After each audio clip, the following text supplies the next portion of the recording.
I am Apocalypse, one of the very first mutants in history.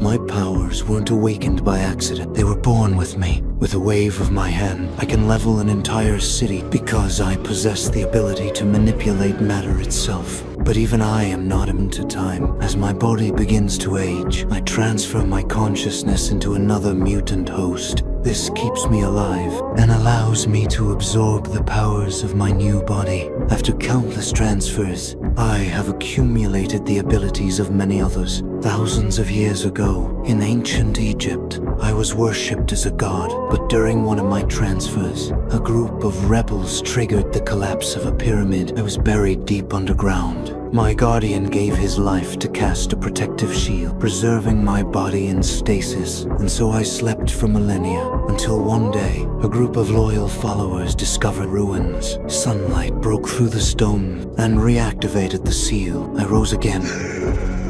Within minutes, by merely touching a broadcast signal, I learned all of human history and language. I saw how mutants were feared and oppressed, and I decided it was time to reshape the world. My first move was to find a worthy ally. I found Storm, amplified her powers, and made her my first horseman. Next, we found Psylocke, an angel. I enhanced her telekinetic abilities and gave him razor-sharp wings. They became deadlier than ever. But the key to it all was Magneto. He had been living a quiet life at the factory. One day, he revealed his powers to save a man, but the police reacted in fear. They killed his family by mistake.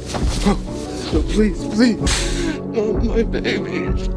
In his grief and rage, he slaughtered them all. That was when I appeared. I helped him take revenge, then led him back to the concentration camp of his youth. I awakened the pain buried deep inside him, and with it, his true power. He could now bend the metal buried with the earth itself. He became my strongest weapon. I took control of Professor X's mind.